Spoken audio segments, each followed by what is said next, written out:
Eloquent ادب کے ویور سے گزارش ہے کہ ہمارے چینل کے پلے لسٹ آپشن کو ایکسپلور کریں اور جتنے بھی آڈیو بکس کمپلیٹ ہو چکے ہیں جیسے داستان ایمن فروشوں کی، شمشیر بے نیام، آخری چٹان اور ایک بت شکن پیدا ہوا، فردوس ابلیس اور نیل بہتا رہا، اندلس کی ناگن، مارکہ کربلا، ان سب آڈیو بکس کو خود بھی سنیں اور زیادہ سے زیادہ شیئر کرنے کی کوشش کریں۔ یہی ہمیں سپورٹ کرنے کا بہترین طریقہ ہے۔ جزاک اللہ۔ بسم اللہ الرحمن الرحیم۔ قاسم کے نئے فرائض سن کر آغا حسن کو کچھ زیادہ حیرت نہ ہوئی، بلکہ وہ کسی حد تک خوش ہوا۔ اس نے مسکراتے ہوئے کہا، لیکن اسلم خان اسودی کو تو پتہ چل چکا ہوگا کہ اس کے بھیجے ہوئے سپاہی نے مرتے وقت اسودی کا لفظ ادا کر لیا تھا۔ آغا حسن کی بات بالکل ٹھیک تھی۔ قاسم نے ایک لمحے کے لیے سوچا اور پھر کہا، میرا خیال ہے جب تک اسلم خان کو یہ یقین ہے کہ ہمارے ہاتھ اسے پکڑنے کے لیے کوئی ثبوت نہیں آیا تو وہ فرار ہونے کی کوشش نہیں کرے گا، اور اس سے پہلے کہ وہ فرار ہو میں اس کی گردن دبوچ لوں گا۔ پھر کسی خیال کے تحت قاسم نے پھر کہا، آغا، کیا تمہیں اسلم خان اسودی کی رہائش کا پتہ معلوم ہے؟ کیا مطلب؟ تم کہیں آج ہی رات اس کو پکڑنا تو نہیں چاہتے؟ آغا حسن نے تجسس سے کہا۔ قاسم نے اس بات میں سر ہلا دیا۔ بے شک میں نیکی کے کام میں دیر کرنے کا قائل نہیں ہوں۔ میں آج ہی اس غدار پر سائقہ بن کر ٹوٹ پڑوں گا۔ مجھے اس دشمن ملک و ملت سے قیصر کے تمام جاسوسوں کے نام اگلوانے ہیں۔ آغا حسن پورے تجسس اور دلچسپی سے قاسم کی بات سن رہا تھا۔ اس نے فوراً کہا، ٹھیک ہے، میں بھی تمہارے ہمراہ چلوں گا۔ صرف تم ہی نہیں، ہم کمانڈر امیر خان کو بھی لے چلیں گے۔ ہو سکتا ہے اسلم خان مدافعت کرے یا اس کے کچھ سپاہی اس کی حفاظت پر مامور ہوں۔ اس کے بعد دیر تک قاسم اور آغا حسن اپنے آئندہ لائحہ عمل پر بات چیت کرتے رہے، یہاں تک کہ رات ہو گئی۔ قاسم نے اٹھتے ہوئے کہا، ہم آدھی رات کے وقت اپنے منصوبے پر عمل درآمد کے لیے روانہ ہوں گے۔ اچھا ہوا کہ تمہیں اسلم خان کے گھر کا پتہ معلوم ہے۔ اب تمہارے ذمے صرف یہ ہے کہ امیر خان کو واردات کا لائحہ عمل سمجھا کر رات کے پہلے پہر فوجی چھاؤنی دروازے پر لے آؤ۔ قاسم نے آغا حسن کو اس کی ذمہ داری سمجھائی۔ قاسم کی ہر بات پر آغا حسن سر ہلاتا رہا۔ تمام معاملات طے کرنے کے بعد قاسم آغا حسن سے اجازت لے کر گھر کی جانب چل دیا۔ رات آدھی سے زیادہ گزر چکی تھی۔ ادرنا کی فوجی چھاؤنی کے علاقے میں افسروں کی رہائش گاہوں کے نزدیک 3 گھڑ سوار سائے دکھائی دیے۔ یہ ان افسروں کی رہائش تھیں جو شادی شدہ تھے۔ ان رہائش گاہوں کی پچھلی جانب شہتوت کے بہت بڑے درخت تھے، جہاں دن بھر افسروں کے بچے شہتوت چنتے نظر آتے۔ تینوں گھڑ سوار شہتوت کے درختوں کے پاس پہنچ کر رک گئے۔ یہاں تاریکی اور زیادہ گہری تھی۔ وہ گھوڑوں سے اترے اور گھوڑوں کو شہتوت کے درختوں کے ساتھ باندھ دیا۔ اب تینوں سائے عمارتوں کی جانب بڑھ رہے تھے۔ عمارتوں کی تیسری رو میں پہلا مکان اسلم خان کا تھا۔ تینوں سائے اسی جانب جاتے ہوئے نظر آئے۔ وہ اسلم خان کے مکان کے قریب پہنچے تو رک گئے۔ یہ پکی اینٹوں کا بنا ہوا چھوٹا سا مکان تھا، جس کا بیرونی دروازہ گلی کی جانب سے 14 فٹ بلند تھا۔ عقبی جانب مکان کے کمروں کی پچھلی دیوار تھی۔ امیر خان کا سایہ مکان کی عقبی جانب چلا گیا۔ آغا حسن اور قاسم دروازے کی جانب بڑھ گئے۔ یعنی چری کے ان 3 افسروں نے اپنے سروں پر ڈھاٹے باندھ رکھے تھے۔ وہ چیتے کی طرح چالاکی سے چلتے ہوئے مکان کے دروازے کے قریب آئے اور دروازے کے ساتھ لگ کر کھڑے ہو گئے۔ اب وہ مکان کے اندر کسی قسم کی آہٹ سننے کی کوشش کر رہے تھے۔ کافی دیر تک دروازے سے کان لگائے رکھنے کے بعد قاسم کو یقین ہو گیا کہ اسلم خان اور اس کے اہل خانہ خواب خرگوش کے مزے لے رہے ہیں۔ اگلے لمحے وہ چپکلی کی طرح دروازے سے چپک کر اوپر چڑھنے کی کوشش کر رہا تھا۔ قاسم آہٹ پیدا کیے بغیر دیوار کے سرے پر پہنچ گیا۔ اس کے بدن پر کالے رنگ کا لباس تھا۔ کمر پر باندھی ہوئی کپڑے کی پٹی میں 2 عدد خطرناک خنجر اٹھے ہوئے تھا۔ دائیں کولہے کے ساتھ خالی نیام لٹک رہی تھی، کیونکہ تلوار قاسم کے دانتوں میں دبی ہوئی تھی۔ اس کی پشت پر تیروں سے بھرا ترکش اور میان جھول رہی تھی۔ قاسم خاموشی سے دوسری جانب اترنے لگا۔ آغا حسن باہر گلی میں کھڑا اسلم خان کے گھر کا دروازہ کھلنے کا انتظار کر رہا تھا۔ قاسم نے انتہائی احتیاط سے آواز کیے بغیر اندر سے دروازہ کھولا اور آغا حسن کو بھی اندر بلا لیا۔ ادھر امیر خان نے کمال پھرتی کا مظاہرہ کیا تھا۔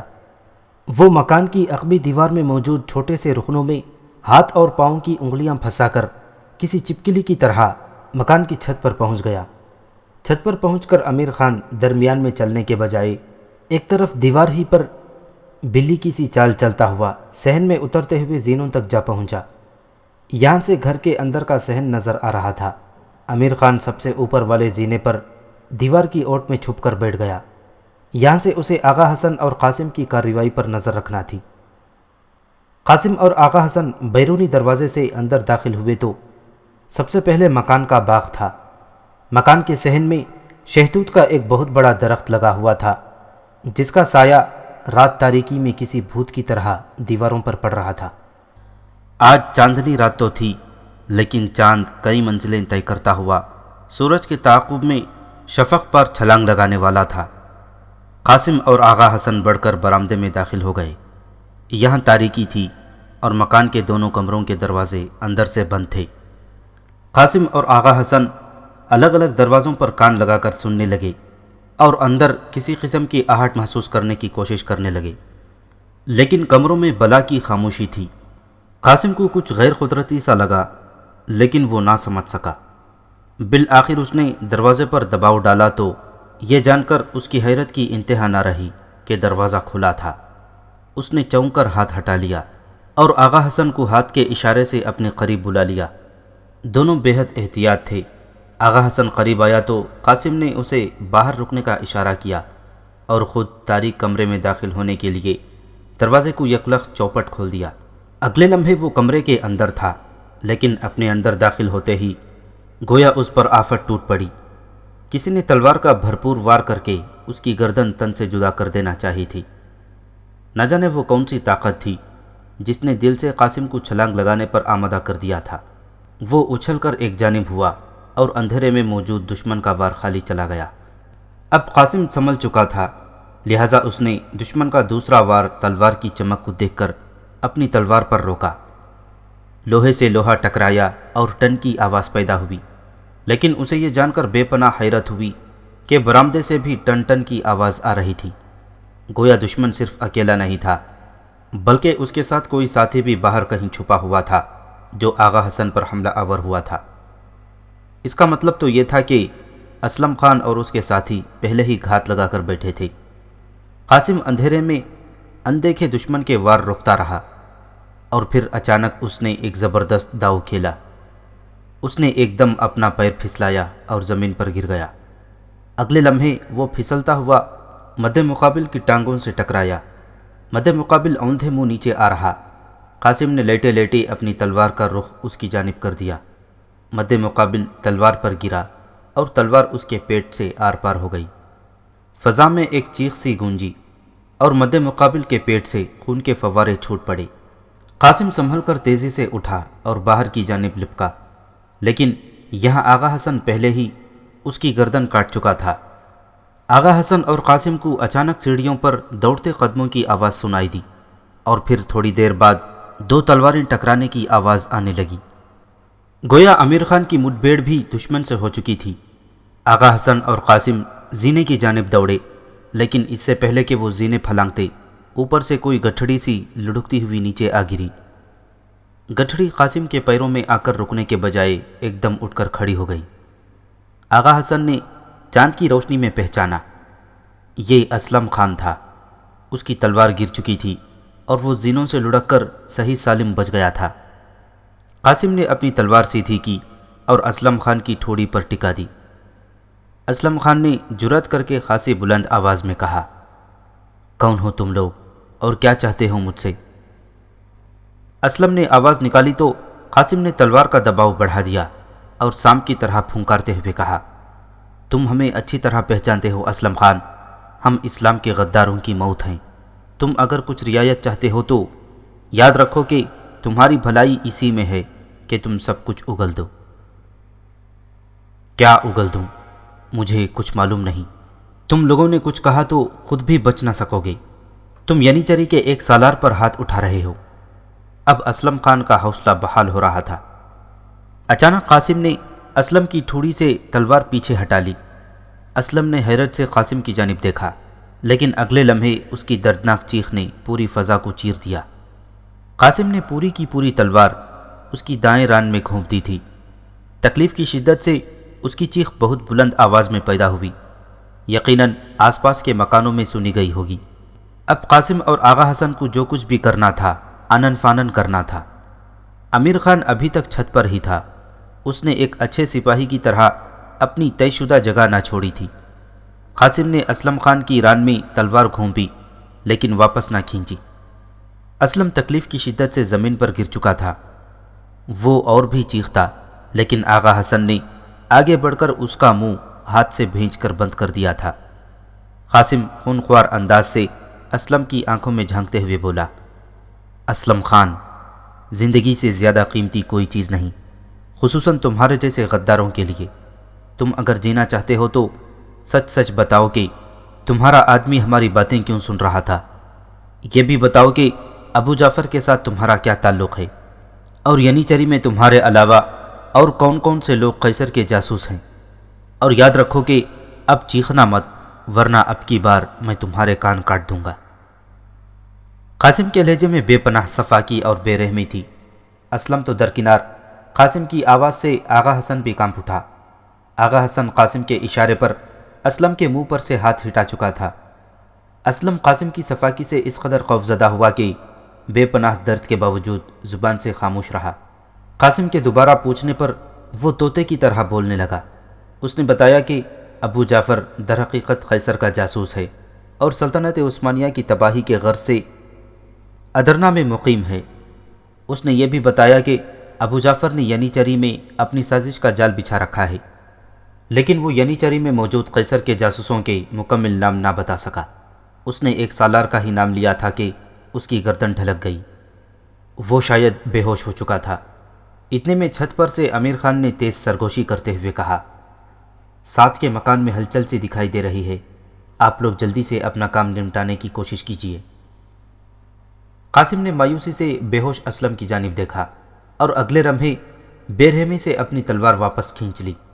اسلم بے ہوشی کے عالم میں تڑپا، لیکن اس نے آنکھیں نہ کھولی۔ قاسم نے اسلم کو وہیں پڑے ہوئے چھوڑا اور آغا حسن کو اوپر امیر خان کے پاس جانے کی ہدایت کرتا ہوا خود مکان کے دوسرے بند دروازے کی طرف بڑھ گیا۔ قاسم کے اندازے کے مطابق یہاں اسلم کی بیوی بند تھی۔ وہ کمرے کے دروازے پر پہنچا اور دروازے کو دھکیل کر کھولنے کی کوشش کی۔ قاسم نے دیا سلائی جلائی اور برآمدے کی دیوار میں اٹکی مشعل کو روشن کر دیا۔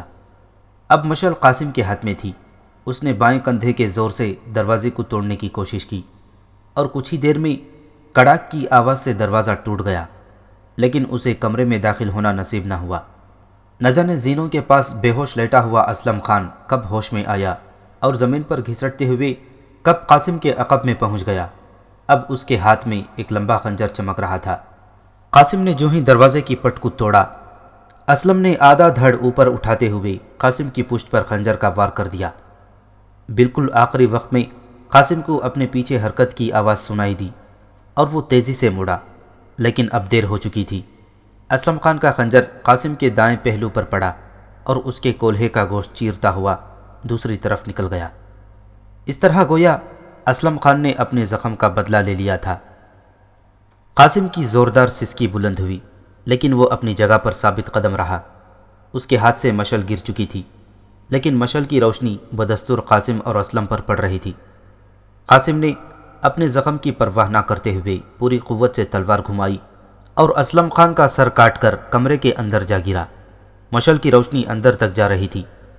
اسلم کا کٹا ہوا سر کمرے میں لڑکتا ہوا چلا گیا اور پھر اگلے کمرے سے ایک نسوانی چیخ بلند ہوئی۔ یہ اسلم کی بیوی چیخ رہی تھی۔ قاسم نے گری ہوئی مشعل اٹھائی اور کمرے کے اندر داخل ہو گیا۔ مشعل کی روشنی میں اس نے دیکھا کہ کمرے میں ایک خاتون موجود تھی جس کا بدن تھر تھر کانپ رہا تھا اور اس کے پیروں میں ایک ہلکی سی تلوار پڑی تھی۔ غالباً یہ تلوار اسلم نے اپنی بیوی کو حفاظت کے لیے دی تھی، لیکن وہ کمزور دل خاتون اسے استعمال نہ کر سکی اور مارے ڈر کے نیچے پھینک دی۔ اسلم کی بیوی نے اپنے خاوند کا کٹا ہوا سر دیکھا تو اس کا دماغی توازن ٹھکانے نہ رہا۔ وہ پھٹی پھٹی آنکھوں سے کچھ دیر نقاب پوش قاسم کی جانب دیکھتی رہی اور پھر یکلخت اس نے اپنے سامنے پڑی تلوار دونوں ہاتھوں سے اٹھا لی اور کسی پاگل درندے کی طرح قاسم پر حملہ کرنے کے لیے دوڑی۔ قاسم نے 2 قدم پیچھے ہٹ کر اس اناڑی خاتون کی تلوار پر اپنی تلوار سے وار کیا تو اس کی تلوار اس کے ہاتھ سے نکل کر دیوار سے جا ٹکرائی۔ اتنی دیر میں باہر دوڑتے ہوئے قدموں کی آواز سنائی دی۔ یہ آغا حسن تھا جو قاسم کو یہ بتانے کے لیے آیا تھا کہ کچھ مسلح افراد مکان کو سامنے کی جانب سے گھیرے میں لینے کی کوشش کر رہے ہیں۔ قاسم نے سنا تو بجلی کی سی تیزی سے باہر کی جانب جست لگائی اور کسی چھلاوے کی طرح 3 زینے پھلانگتا مکان کی چھت پر جا پہنچا۔ آغا حسن بھی اس کے عقب میں تھا۔ چھت پر امیر خان پہلے سے موجود تھا اور اس نے سمجھداری کا مظاہرہ کرتے ہوئے واپسی کے لیے چھت کے ساتھ کمند پہلے سے لٹکا رکھی تھی۔ کمند کا آنکڑا چھت کے ساتھ چپکا ہوا تھا اور کمند کی مضبوط رسی نیچے زمین تک چلی گئی تھی۔ سب سے پہلے آغا حسن نیچے اترا، پھر قاسم اور سب سے آخر میں امیر خان بھی نیچے اتر آیا۔ اب وہ محفوظ تھے۔ تینوں دبکی چال چلتے ہوئے شہتوت کے درختوں تک آئے اور اس سے پہلے کہ مسلح افراد مکان میں داخل ہوتے یعنی چری کہ یہ تینوں سالار اپنا کام کر کے چھاؤنی کے علاقے سے نکل چکے تھے۔ صبح ہوئی تو ادرنا کے لوگوں نے عجیب عجیب سی خبریں سنی۔ ہر طرف سنسنی پھیلی ہوئی تھی اور لوگ جگہ جگہ کل کے واقعات پر تبصرے کر رہے تھے۔ ایک ہی دن میں یعنی چری کے معسکر اور چھاؤنی میں قتل کی 4 سنسنی خیز وارداتیں ہوئی تھیں۔ ہر شخص کی زبان پر یہی بات تھی کہ قیصر کے جاسوس ادرنا میں پھیل چکے ہیں۔ لیکن قاسم کسی اور ہی فکر میں تھا۔ اس کے پاس وقت کم تھا اور ابھی اسے بہت سے کام نمٹانے تھے۔ اس وقت وہ بغدادی دروازے کے قریب منڈلا رہا تھا۔ ابو جعفر کی رہائش اسی علاقے میں تھی۔ یہ دن کا وقت تھا اور قاسم اکیلا تھا۔ وہ غالباً یہاں کوئی کارروائی کرنے کے بجائے محض موقع کا جائزہ لینے کے لیے آیا تھا۔ آج بازار میں خوب گہما گہمی تھی۔ لوگ ترکی ٹوپیاں پہنے اور بھاری بھرکم لباس زیبتن کیے کاروباری زندگی میں مصروف تھے۔ قاسم آہستہ قدموں سے چلتا ہوا بازار سے گزرنے لگا۔ یہاں جگہ جگہ 2 یا 4 آدمی کل کے واقعات پر زور و شور سے محو گفتگو تھے۔ قاسم کے بدن پر ڈھیلا ڈھالا عربی لباس تھا جس کی قمیض گھٹنوں سے نیچے تک تھی۔ اس نے سر پر بھی حجازی طرز کا عمامہ باندھ رکھا تھا۔ وہ بازار کی چہل پہل سے بے پرواہ بغدادی دروازے کی طرف چلتا چلا گیا۔ اسے بغدادی دروازے کی جامع مسجد میں جانا تھا۔ وہ ابھی جامع مسجد کی طرف مڑنے ہی والا تھا کہ اس کی نظر مارسی کے کوچوان پر پڑی۔ مارسی کا کوچوان بازار میں کچھ خریداری کرتا پھر رہا تھا۔ اچانک قاسم کو مارسی کے کوچوان اکبر سے ملنے کا خیال آیا اور وہ ڈھیلے قدموں سے اس نوعمر لڑکے کی جانب چل دیا۔ جو ہی وہ اکبر کے قریب پہنچا تو اکبر نے فوراً قاسم کو پہچان لیا۔ ارے صاحب جی، آپ یہاں کیا کر رہے ہیں؟ مالکن آپ کی بہت تعریفیں کرتی ہیں۔ آج تو ہمارے گھر میں وہ آیا ہوا ہے، وہ بڑی مالکن کا دوست چوغے والا پیشوا۔ اکبر نے گویا قاسم کی ساری مشکل ہی آسان کر دی۔ اسے جس کی تلاش تھی اس کی خبر خود بخود چل کر قاسم کے پاس آ گئی تھی۔ قاسم نے اکبر سے فوراً سوال کیا، کون؟ ابو جعفر؟ جی ہاں، وہی ابو جعفر، نیلی آنکھوں والا۔ اکبر نے نیلی آنکھوں والا کہا تو قاسم کا ذہن پھر گھومنے لگا۔ نیلی آنکھوں والا عرب باشندہ ابو جعفر ہمیشہ قاسم کے دل میں کھٹکتا تھا۔ قاسم نے فوراً فیصلہ کیا کہ وہ مارسی کے لیے پیغام بھیجے گا۔ چنانچہ اس نے اکبر سے کہا، میں تمہیں ایک خط لکھ کر دیتا ہوں، کیا تم اسے صحیح سلامت اپنی چھوٹی مالکن تک پہنچا دو گے؟ جی بالکل، میں وہ خط صرف چھوٹی مالکن کو دوں گا۔ مارسی کا کوچوان اپنی عمر سے زیادہ چالاک تھا۔ اب قاسم کے لیے مسئلہ تھا اس بازار میں خط لکھنے کا اہتمام کرنا۔ اس نے سوچا کسی سرائے کے منشی کا قلم اور روشنائی ہی سے اس وقت کام لیا جا سکے۔ وہ مارسی کے کوچوان اکبر کو لے کر کسی سرائے کی تلاش میں چل کھڑا ہوا۔ بازار میں کافی رش تھا۔ زیادہ تر لوگ پیدل آ جا رہے تھے اور کچھ لوگ گدھوں اور گھوڑوں پر بازار سے گزر رہے تھے۔ انواع و اقسام کی دکانیں سجی ہوئی تھیں اور زن و مرد خرید و فروخت میں مصروف تھے۔ یہ ادرنا کا سب سے بڑا بازار تھا۔ یہ بغدادی دروازے سے شروع ہو کر بیچ شہر تک چلا جاتا تھا۔ قاسم اور اکبر سرائے کی تلاش میں بغدادی چوک تک آئے اور اکبر کے بتانے پر قاسم ایک جگہ رک گیا۔ یہ ایک بڑی اور شاندار سرائے تھی۔ قاسم اکبر کو لیے اندر داخل ہوا تو سرائے کی عمارت دیکھ کر حیران رہ گیا۔ یہ پتھروں سے بنائی گئی ایک خوشنما عمارت تھی۔ قاسم عمارت کا صحن پار کر کے استقبالیہ چبوترے پر پہنچا۔ وہاں ایک ادھیڑ عمر شخص نے مسکرا کر اس کا استقبال کیا۔ قاسم نے بیٹھتے ہی اپنا مدعا بیان کیا۔ ادھیڑ عمر شخص نے فوراً ایک کاغذ اور قلم قاسم کی جانب بڑھا دیا، ساتھ ہی لکڑی کے صندوق پر روشنائی رکھی تھی۔ قاسم نے مارسی کو لکھا، آج پھر چیل تمہارے چمن میں موجود ہے۔ اس سے پہلے کہ وہ تمہارے نشیمن کو نقصان پہنچائے، اس کے عزائم معلوم کر لو۔ ستاروں کی چال کے مطابق آج کا دن ہم سب کے لیے بہتر ہے۔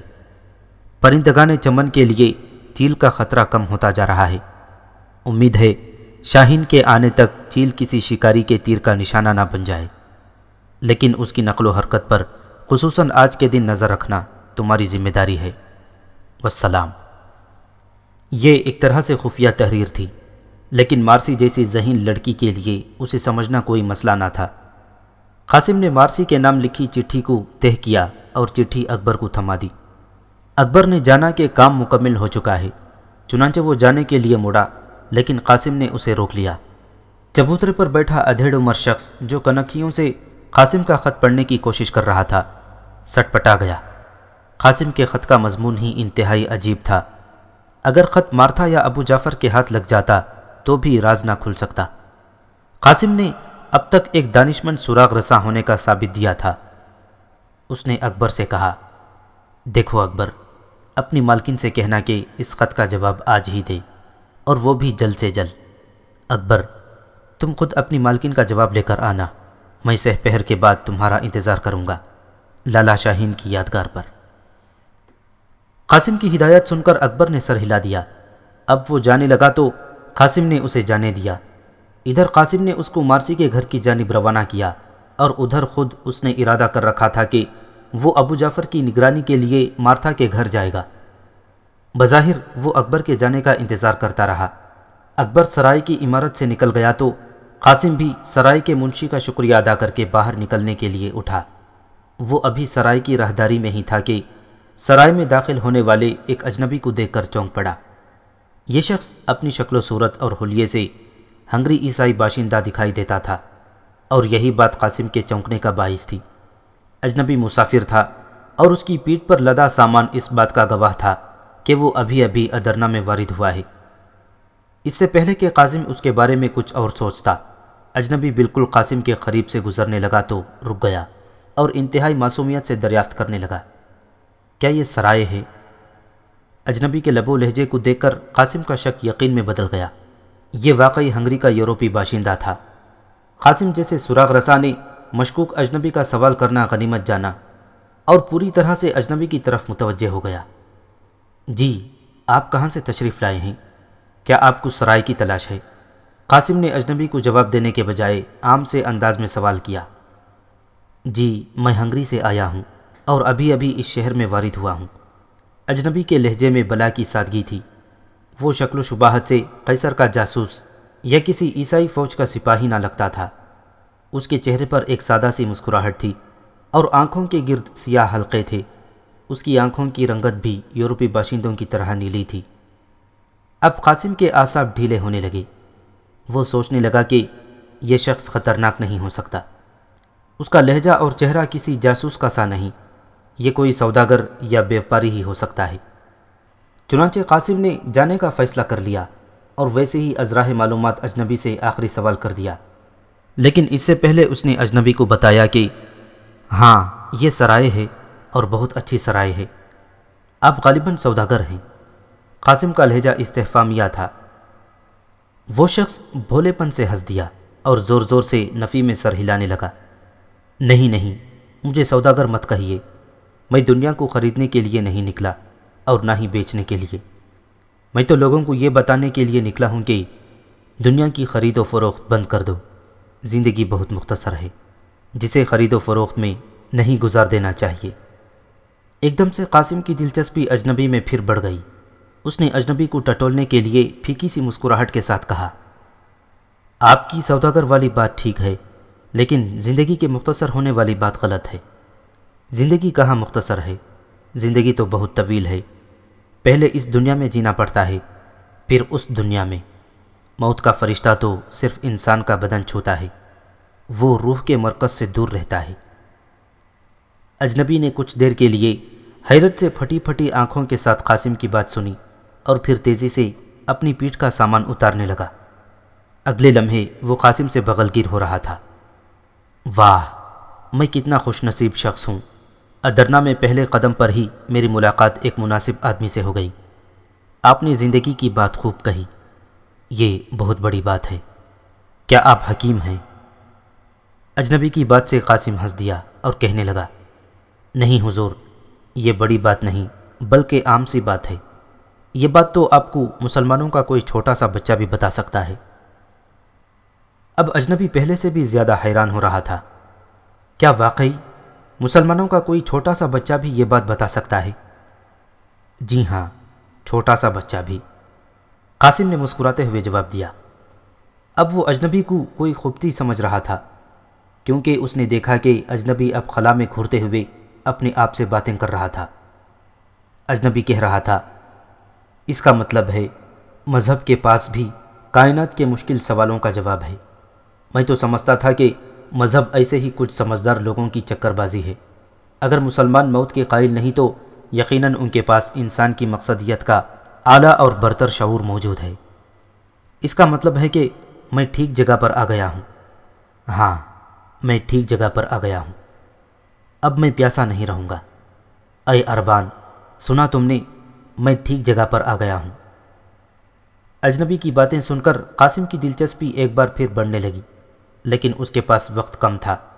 اسے ابو جعفر پر ہاتھ ڈالنے کی منصوبہ بندی کرنا تھی، وہ مزید نہیں رک سکتا تھا۔ چنانچہ وہ اجنبی سے اجازت لے کے جانے لگا تو اجنبی نے اس کا بازو پکڑ لیا۔ آپ کہاں چل دیے؟ چلیے میرے ساتھ، میں اجنبی ہوں، میری رہنمائی کیجیے، آپ مجھے اچھے انسان دکھائی دیتے ہیں۔ قاسم رک گیا اور انتہائی متانت کے ساتھ اجنبی سے مخاطب ہوا۔ محترم، میں آپ کے ساتھ ابھی تو نہیں چل سکتا، البتہ آپ سرائے میں ٹھہریے، میں آپ سے ملنے کے لیے پھر حاضر ہو جاؤں گا۔ لیکن آپ نے اپنا نام اور ادرنا میں آنے کا مقصد تو بتایا نہیں۔ آپ کچھ نہیں بتائیں گے تو آپ کی ہمارے ساتھ اجنبیت کیسے دور ہوگی؟ اجنبی کسی خفت آمیز لہجے میں بولا، میں معذرت چاہتا ہوں کہ میں نے نام نہیں بتایا۔ میرا نام اربان ہے، میں ہنگری کا رہنے والا ہوں اور ابھی ابھی قسطنطنیہ سے یہاں وارد ہوا ہوں۔ میں کوئی باقاعدہ کام تو نہیں کرتا، البتہ لوہا ڈھالنے کا کام بھی بہت اچھی طرح سے جانتا ہوں۔ میرے ہاتھ میں آ کر لوہا پگھلنے لگتا ہے۔ آپ پیشے کے لحاظ سے مجھے اس دور کا داؤد کہہ سکتے ہیں۔ اب قاسم پھٹی پھٹی آنکھوں سے اربان کو دیکھ رہا تھا۔ قاسم نے پرجوش انداز میں اربان کے دونوں ہاتھ پکڑ لیے اور انتہائی محبت بھرے لہجے میں کہا، محترم اربان، آپ ہمارے معزز مہمان ہیں، آپ سرائے میں قیام کیجیے، آپ کے اخراجات میں برداشت کروں گا۔ اس وقت مجھے جلدی ہے، میں کل کسی وقت آپ کی خدمت میں حاضری دوں گا۔ قاسم نے معذرت خواہانہ انداز میں اربان سے اجازت لی اور سرائے سے باہر نکل آیا۔ اب اس کا رخ قصر سلطانی کی جانب تھا، جہاں طبقہ عمرہ کی رہائش گاہیں تھیں۔ وہ قصر سلطانی کے عقبی محلے میں ابو جعفر پر نظر رکھنے کے لیے جا رہا تھا۔ اسے مارتھا کے دروازے تک پہنچنا تھا اور پھر نگرانی کے لیے کسی ایسی جگہ کا انتخاب کرنا تھا جہاں سے وہ ابو جعفر کی نقل و حرکت پر نظر رکھ سکتا، لیکن اسے مارتھا کے دروازے تک جانے کی ضرورت نہ پیش آئی۔ اسے دور سے مارسی کا کوچوان دکھائی دیا۔ ابھی کچھ وقت پہلے بغداد کے دروازے کی ایک سرائے میں قاسم اس لڑکے کو مارسی کے نام ایک خط دے چکا تھا۔ قاسم سوچنے لگا کہ وہ گلی میں سر راہ اکبر کو آواز دے کر بلائے یا نہ بلائے۔ پھر اس نے ایک فیصلہ کیا اور اسی جانب چل دیا جس جانب اکبر جا رہا تھا۔ وہ چند گلیوں میں اکبر کا تعاقب کرتے ہوئے مڑتا چلا گیا۔ بالآخر اس نے اکبر کو دیکھا کہ وہ اندرون شہر جانے والی سڑک پر مڑنے لگا تھا، چنانچہ اس نے آواز دے کر اکبر کو روک لیا۔ لڑکے نے مڑ کر دیکھا تو حیرت سے اس کا منہ کھلے کا کھلا رہ گیا۔ وہ تیز تیز قدموں سے چلتا ہوا قاسم کے قریب آیا۔ قاسم نے اسے کسی غیر معمولی انداز میں ملنے کے بجائے اپنی دھن میں چلتے رہنا مناسب سمجھا۔ کچھ ہی دیر بعد اکبر قاسم کے ہمراہ قدم سے قدم ملا کر چل رہا تھا اور کسی طوطے کی طرح بولتا چلا جا رہا تھا۔ آج مالکین بہت خوش تھیں صاحب، آپ کا خط ملنے پر وہ مسرت سے اچھل گئیں۔ پھر جانے کیوں مالکین نے بڑی مالکین اور اس کے مہمان کی باتیں سننے کے لیے اس کمرے کی کھڑکی پر کان لگا دیے جہاں وہ دونوں بیٹھے باتیں کر رہے تھے۔ مالکین نے مجھے بھی کہا کہ میں بھی ان کی باتیں سننے کی کوشش کروں۔ آج مالکین بہت خوش ہیں صاحب، وہ اس سے پہلے اتنی خوش کبھی نظر نہیں آئی تھی۔ اکبر ابھی بولتا جا رہا تھا کہ قاسم نے درمیان میں اس کی بات کاٹ دی اور کہنے لگا، تو کیا تم نے بھی ابو جعفر اور مارتھا کی باتیں سنی تھیں؟ جی ہاں، اکبر نے مختصر جواب دیا۔ قاسم نے پھر پوچھا، کیا باتیں سنی تھی تم نے؟ اکبر نے ماتھے پر شکنیں ڈال کر کچھ دیر سوچنے کے بعد کہا، وہ دونوں ینیچری کی فوج میں ہونے والے واقعات پر باتیں کر رہے تھے۔ ابو جعفر کہہ رہا تھا کہ یہ کارروائی سلطان کے شاہی سراغ رساں کی لگتی ہے، اور مارتھا، یاد رکھنا یہ شاہی سراغ رساں انتہائی خطرناک اور چالاک شخص ہے، میں اس سے مل چکا ہوں۔ اس نے گھوڑے جیسا بدن، چیتے جیسی آنکھیں اور لومڑی کا دماغ پایا ہے۔ اکبر اتنا بتا کر خاموش ہو گیا تو قاسم نے پرتجسس لہجے میں پھر کہا، بس کیا یہی کچھ سنا تم نے یا کچھ اور بھی؟ اکبر پھر کہنے لگا، ابو جعفر شہزادہ علاؤ الدین سے ملنے کی بات بھی کر رہا تھا۔ وہ مارتھا کو بتا رہا تھا کہ شہزادہ اس کے ہاتھ میں ہے اور مارتھا کو گھبرانے کی ضرورت نہیں۔ وہ بہت دھیمی آواز میں باتیں کر رہے تھے، کوئی کوئی جملہ سنائی دیتا تھا اور کوئی جملہ سمجھ میں نہیں آتا تھا۔ میں نے صرف اتنی باتیں سنی، البتہ مالکن تمام وقت وہیں کھڑی رہی جب تک ابو جعفر اور بڑی مالکن باتیں کرتے رہے۔ قاسم کے لیے اتنا ہی بہت تھا۔ اس نے چلتے چلتے آخری سوال کیا، کیا ابو جعفر ابھی تک وہیں ہے؟ نہیں، وہ ابھی کچھ دیر پہلے ہی وہاں سے چلا گیا ہے، البتہ یہ معلوم نہیں ہو سکا کہ وہ کس جانب گیا ہے، شاید مالکن کو معلوم ہوگا۔ قاسم چلتے چلتے ایک دم رک گیا۔ اسے اکبر سے جو کچھ پوچھنا تھا اس نے پوچھ لیا تھا۔ اب اسے اکبر کے ساتھ مزید گلیوں میں بھٹکنے کی ضرورت نہیں تھی۔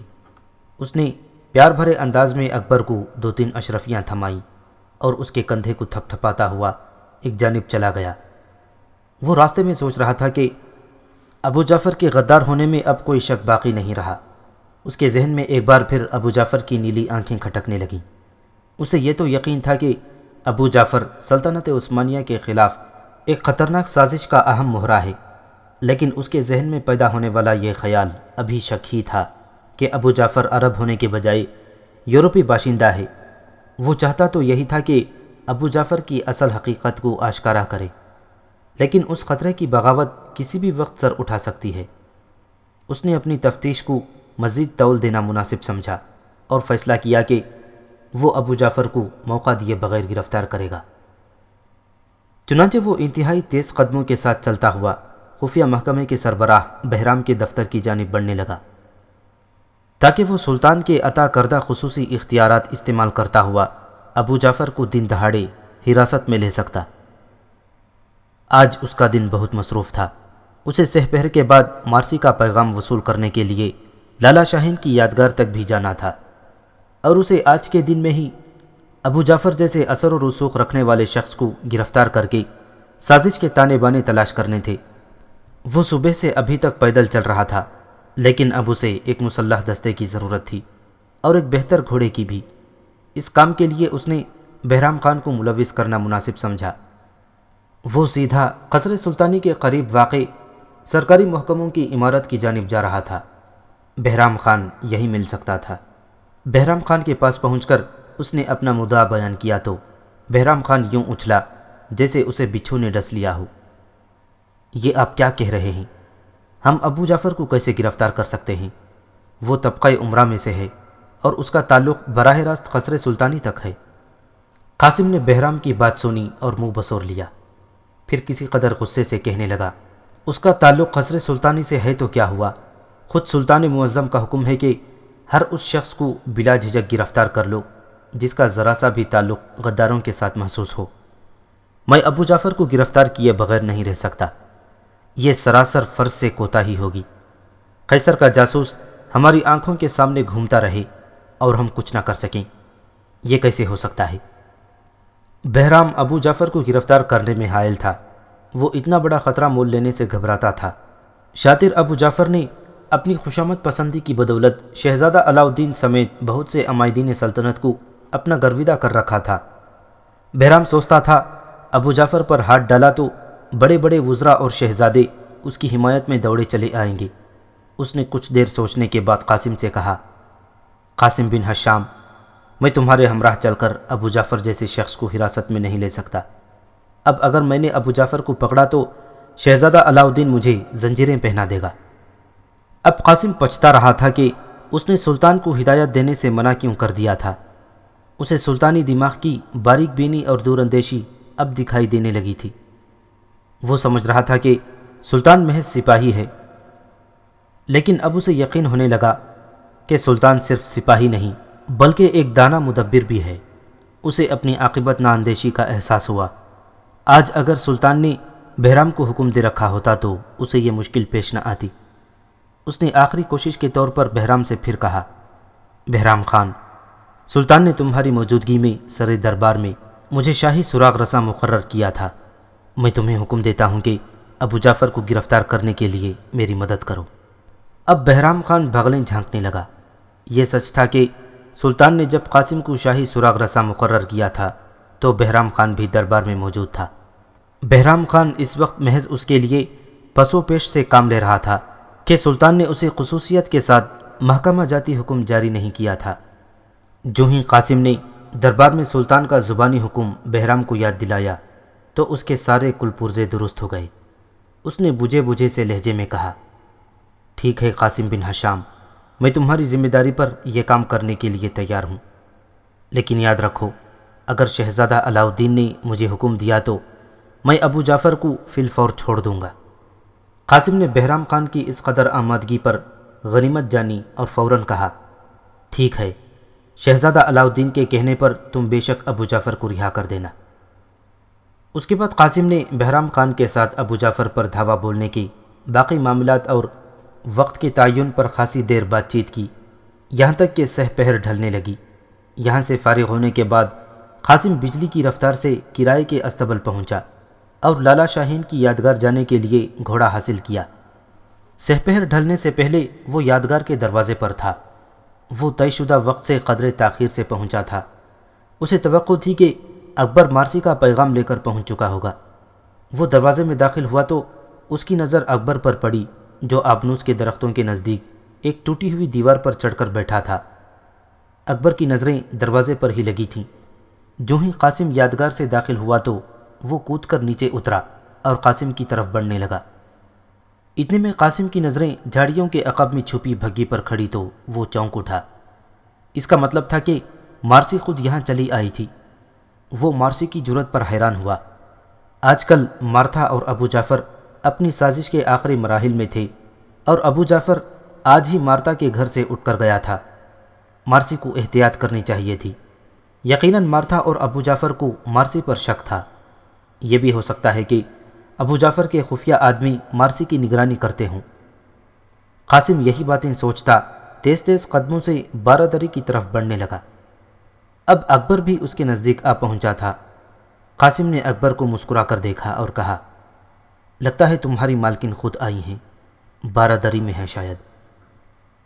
اکبر نے پرجوش انداز میں سر ہلایا اور قاسم سے ہاتھ ملانے کے بعد کہا، مالکن بارہ دری میں نہیں، وہ بھگی میں بیٹھی ہیں، آپ وہیں چلیے۔ آج ہمیں اپنے تعاقب کا خطرہ ہے، اس لیے ہم مختلف راستوں سے چھپ چھپ کر آئے ہیں۔ قاسم مارسی کی دانشمندی پر حیران رہ گیا۔ گویا جو کچھ اس نے سوچا تھا مارسی کو بھی اس بات کا احساس تھا۔ مارسی کے ساتھ اپنے خیالات کی ہم آہنگی دیکھ کر قاسم کے دل میں انجانی سی خوشی کی لہر دوڑ گئی۔ وہ بھگی کے قریب پہنچا اور بھگی کا عقبی پردہ اٹھا کر بھگی کے اندر بیٹھی مارسی کو سلام کیا۔ مارسی نے مسکرا کر قاسم کی سلام کا جواب دیا اور اسے اندر بلا لیا۔ اکبر دوڑ کر دوبارہ ٹوٹی ہوئی دیوار پر جا چڑھا۔ اب وہ ایک ہوشیار چیتے کی طرح چاروں طرف دیکھ رہا تھا۔ مارسی اور قاسم بھگی میں نصب لکڑی کی نشستوں پر آمنے سامنے بیٹھے تھے۔ یہ ایک 10 فٹ کا چھوٹا سا کمرہ تھا۔ مارسی اور قاسم ایک دوسرے کے اس قدر نزدیک تھے کہ ان کے گھٹنے ایک دوسرے کو چھو سکتے تھے۔ آج مارسی سادہ لباس میں تھی اور پہلے سے بھی زیادہ حسین دکھائی دے رہی تھی۔ اس کی بڑی بڑی آنکھوں میں تجسس کی رمق تھی۔ ایک لخت اس کی سرسراتی زلف اس کے سر سے پھسل کر شانے پر آ گری۔ اس نے بائیں ہاتھ سے زلف کو سلجھایا اور مسکرا دی۔ قاسم کو یوں لگا جیسے کلیاں کھل اٹھی ہوں۔ ایک لمحے کے لیے تو اسے اپنی تمام ذمہ داریاں اور ضروریات بھول گئیں۔ وہ سوچنے لگا، اس لڑکی کا حسن پہلے دن سے اس کے اعصاب پر سوار ہو جاتا ہے۔ اس نے سر کو جھٹکا اور چہرے پر سنجیدگی لاتے ہوئے کہا، آج ابو جعفر آپ کے گھر آیا تھا۔ مارسی قاسم کی بات سن کر شرارت سے مسکرا دی اور زور زور سے سر ہلاتے ہوئے کہنے لگی، آپ نے مجھے ابو جعفر کی جاسوسی کرنے کے لیے کہا، لیکن اس طرح مجھے آپ کی اصلیت معلوم ہو گئی، جناب شاہی سراغ رسان صاحب۔ قاسم پہلے تو کچھ نہ سمجھا، لیکن پھر فوراً سمجھ گیا اور شرمندگی سے مسکرا دیا۔ اچھا چلو، اگر تمہیں پتہ چل گیا ہے تو تم یہ سمجھو میں نے تمہیں سلطنت کی طرف سے ایک نیک فریضہ سونپا ہے۔ اور اب یہ بتاؤ کہ ابو جعفر اور تمہاری ماں کے درمیان کیا باتیں ہوئی تھیں؟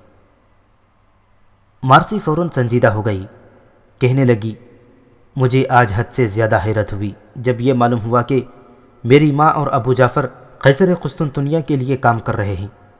میں سوچ بھی نہیں سکتی تھی کہ میری ماں اس قدر خطرناک سازش میں حصہ لے سکتی ہے۔ ہاں، وہ لوگ سازش کر رہے ہیں۔ کل ینیچری کا جو سالار قتل کیا گیا ہے، ابو جعفر کا یہ خیال ہے کہ وہ قتل شاہی سراغ رساں قاسم بن حشام یعنی آپ نے کیا ہے۔ ینیچری کا سالار اسلم خان ابو جعفر کا آدمی تھا۔ ابو جعفر کو اس کی موت کا بہت افسوس ہوا۔ وہ آپ کو نقصان پہنچانے کی بات بھی کر رہا تھا۔ جہاں تک میں اپنی ماں اور ابو جعفر کی باتیں سمجھی ہوں تو میرا خیال یہ ہے کہ وہ سلطان کی واپسی سے پہلے ادرنا میں کوئی خطرناک کھیل کھیلنا چاہتے ہیں۔ اس لیے میں نے حقیقت حال بتانے کے لیے خط لکھنے کے بجائے خود آنا مناسب سمجھا۔ مارسی کی بات سن کر قاسم کو ذرا بھی حیرت نہ ہوئی۔ یہ سب باتیں اسے پہلے سے معلوم تھیں، البتہ اس کا رہا سہا شک بھی جاتا رہا اور اسے یقین ہو چکا تھا کہ ادرنا میں ابو جعفر اور اس کے ساتھی سلطان کی آمد سے پہلے پہلے بغاوت پھیلانا چاہتے ہیں۔ اس نے کچھ دیر خاموش رہنے کے بعد پرعزم لہجے میں مارسی سے کہا، تم فکر نہ کرو، آج رات میں ابو جعفر کو گرفتار کر لوں گا اور وہ خود اپنی سازش کے سارے تانے بانے اگل دے گا۔ مارسی نے چونک کر دیکھا اور پرجوش لہجے میں بولی، کیا واقعی تم ایسا کر سکتے ہو؟ میں نے تو سنا ہے ابو جعفر کا اثر و رسوخ دربار شاہی تک ہے۔ وہ میری ماں کو تسلی دے رہا تھا کہ شاہی سراغ رساں ہمارا کچھ نہیں بگاڑ سکتا، کیونکہ وہ شہزادہ علاؤالدین کو اپنے اعتماد میں لے چکا ہے۔ شہزادے کا ذکر سن کر قاسم کی تیوری پر بل پڑ گئے۔ اسے ہر جگہ سے ایک ہی بات سنائی دے رہی تھی۔ اب اس کے دل میں یہ کھٹکا پیدا ہوا کہ کہیں سچ مچ سلطان کا بڑا بیٹا ابو جعفر کی گرفتاری میں رکاوٹ نہ بن جائے۔ وہ اسی خیال میں مہو ہو گیا کہ کسی طرح شہزادے کو ابو جعفر کی حمایت سے باز رکھا جا سکے۔ مارسی نے اسے گم دیکھا تو اپنی نازک انگلی سے اس کے گھٹنے پر ٹھوکا دیا۔ مارسی کے لمس میں برقی روح دوڑ رہی تھی۔ قاسم کو جیسے شوق لگا، وہ سیدھا ہو کر بیٹھ گیا۔ مارسی اس کی حالت سے محظوظ ہوئی اور شرارت سے مسکرائی اور کہنے لگی، بخدا آپ خالص عرب مسلمان ہیں۔ آپ کے انداز و اطوار آپ کے شریف و تباہ ہونے کی دلیل ہیں۔ آپ کو دیکھتی ہوں تو دل میں خیال پیدا ہوتا ہے کہ آپ سے ایک لمحے کے لیے بھی دور نہ ہو جاؤں۔ آخری بات کہتے ہوئے مارسی کی آنکھیں جھک گئیں۔ اب محظوظ ہونے کی باری قاسم کی تھی۔ اس نے کچھ شرارت اور کچھ پیار کے لہجے میں مارسی سے کہا، دور ہو جانے کا خوف ہے تو ایک ہی بار نزدیک کیوں نہیں آ جاتی؟ میری والدہ محترمہ اور بھابھی آپ سے مل کر بہت خوش ہوں گی۔ آپ کسی وقت ہمارے گھر آئیے۔ قاسم کا پہلا جملہ انتہائی مخلصانہ تھا۔ مارسی کا چہرہ شرم سے سرخ ہو گیا اور اپنی جگہ پر چھوئی موئی کی طرح سمٹ گئی۔ قاسم کو احساس ہوا کہ اس نے بہت جلد بہت بڑی بات کہہ دی ہے۔ اس نے فوراً بات بنانے کی کوشش کی، میرا خیال ہے آپ کو ہمارے گھر آنا جانا اچھا نہیں لگا، شاید اسی لیے آپ خاموش ہیں۔ مارسی قاسم کی بات سن کر سٹپٹا گئی۔ اس نے فوراً سر اٹھا لیا اور وضاحت کرنے لگی، نہیں نہیں، ایسے مت کہیے، میرے لیے تو آپ کا نام ہی اب زندگی کا سہارا ہے۔ آپ کو معلوم نہیں سکندر نے مجھے کس قدر تنگ کیا ہے۔ سکندر اور میں ایک ساتھ پل کر جوان ہوئے ہیں۔ میری ماں اس کی باپ کی کنیز تھی، یہی وجہ ہے کہ وہ مجھے اپنے باپ کی جاگیر سمجھتا ہے۔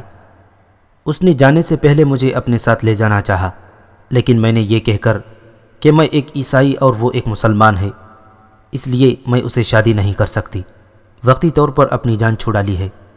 لیکن اب تو وہ اسلام سے بھی پھر چکا ہے اور دوبارہ عیسائی بن گیا ہے۔ میں ہر لمحہ احساس عدم تحفظ کا شکار ہوں، کیونکہ میری ماں بھی یہی چاہتی ہے کہ میں سکندر سے شادی کر لوں۔ سکندر نے جاتے ہوئے یہ بھی کہا تھا کہ وہ مجھے بہت جلد اپنے پاس بلوا لے گا۔ ایسی صورت میں آپ کا وجود میرے لیے ایک پناہ گاہ کی طرح ہے۔ مارسی کی بات سے قاسم کے تن بدن میں سکندر کے خلاف غصے کی لہر دوڑ گئی۔ اس سے پہلے اسے مارسی کا دکھ معلوم نہیں تھا۔ اسے احساس ہوا کہ مارسی ٹھیک کہتی ہے، سکندر جیسے کینہ پرور انسان سے کچھ بھی بعید نہیں۔ اب قاسم مارسی کو اپنے دل کے اور قریب محسوس کر رہا تھا۔ اس نے ایک نئے عزم کے ساتھ کہا، مارسی، آپ نے بہت اچھا کیا، مجھے سکندر کے عزائم سے آگاہ کر دیا۔ اب میں آپ کے اس سلسلے میں بھی خبردار رہنے کی کوشش کروں گا، آپ کچھ فکر مت کیجیے۔ آج میں نے ابو جعفر کو حراست میں لے لیا تو امید ہے کہ ادرنا میں موجود اس کے اور سکندر کے تمام ساتھی میری نظر میں آ جائیں گے اور پھر جلد ہی سارے دھر لیے جائیں گے۔ اس کے بعد آپ کے لیے ویسے بھی پریشانی نہیں رہے گی۔ بات ابھی قاسم کے منہ میں تھی کہ بھگی کے باہر دھپ کی آواز سنائی دی۔ قاسم کسی چیتے کی طرح چوکنا ہو گیا اور فوراً بھگی کا عقبی دروازہ اٹھا کر دیکھا۔ اکبر تیز قدموں سے بھگی کی طرف آ رہا تھا۔ قاسم کے ماتھے پر شکنیں پڑ گئیں۔ ضرور کوئی ایسی ویسی بات تھی۔ وہ ذرا سی دیر کیے بغیر بھگی سے نکل آیا۔ اتنے میں اکبر بھی پہنچ چکا تھا۔ اکبر نے آتے ہی کہا، میں نے ایک گھوڑ سوار کو یادگار کے گرد چکر لگاتے دیکھا ہے۔ وہ کنکھیوں سے یادگار کے اندر کا جائزہ لینے کی کوشش کر رہا تھا۔ ایک دم قاسم کے اعصاب تن گئے۔ اس کا ہاتھ اپنی تلوار کے قبضے میں چلا گیا۔ اس نے اکبر سے کہا، تم بھگی میں تیار بیٹھو، میں باہر کا جائزہ لیتا ہوں، اب ہمیں چلنا ہوگا۔ قاسم یہ کہتا ہوا اپنے گھوڑے کی جانب بڑھ گیا۔ مارسی نے بھی اکبر کی بات سن لی تھی۔ اس کا دل نئی صورتحال پر زور زور سے دھڑکنے لگا تھا اور اس نے بھی اپنی چادر میں چھپا ہوا خنجر نکال کر ہاتھ میں پکڑ لیا۔ قاسم گھوڑے پر سوار ہو کر یادگار کے دروازے سے باہر نکل آیا۔ وہ گھوڑے کی پشت پر ہر قسم کی صورتحال کے لیے مستعد بیٹھا تھا۔ اس کا ایک ہاتھ تلوار کے قبضے پر تھا اور دوسرے میں لگام تھی، اور وہ اپنے گھوڑے کو دل کی چال سے چلاتا ہوا یادگار کے چکر لگانے لگا۔ اس کی آنکھیں انتہائی باریکی سے گرد و پیش کا جائزہ لے رہی تھیں۔ کان ہر قسم کی آہٹ سننے کے لیے تیار تھے۔ اس نے پے در پے یادگار کے 3 چکر لگائے۔ وہ چاروں طرف کچھ دور تک بھی گیا، لیکن اسے کہیں بھی کوئی انسان نظر نہ آیا۔ بالآخر بہت دیر بعد وہ واپس لوٹا اور اکبر کے سامنے آ کر اسے بھگی نکال لانے کا اشارہ کیا۔ وہ گھوڑے پر سوار تھا۔ بھگی اس کے قریب سے گزری تو ساتھ ساتھ ہو لیا۔ مارسی نے سر اٹھا کر استفہامیہ لہجے میں قاسم کی جانب دیکھا اور آنکھوں کے اشارے سے صورتحال کے بارے میں دریافت کیا۔ قاسم نے قدرے ہلکی سی آواز میں کہا، پریشانی کی کوئی بات نہیں، ہو سکتا ہے کہ اکبر کو غلط فہمی ہوئی ہو۔ بہرحال اب ہم لوگوں کو چلنا چاہیے، راستے میں کوئی خطرہ نہیں، تھوڑی دیر میں شام ہونے والی ہے، اندھیرا ہونے سے پہلے پہلے آپ گھر پہنچ جائیں۔ وہ یادگار کے قریب پہنچے تو اکبر نے بھگی کے گھوڑوں کو چابک رسید کر دی۔ اگلے لمحے بھگی دھول اڑاتی ہوئی شہر کی جانب بڑھ رہی تھی۔ قاسم نے ابو جعفر کے گرد دھاوا بولنے کا وقت نصف شب کے بعد کا طے کیا تھا۔ سارا دن قاسم کے لیے انتہائی مصروفیت کا رہا تھا۔ اب اس کے پاس رات تک کافی وقت تھا، چنانچہ وہ شہر میں کرائے کے استبل سے فارغ ہو کر گھر کی جانب چل دیا۔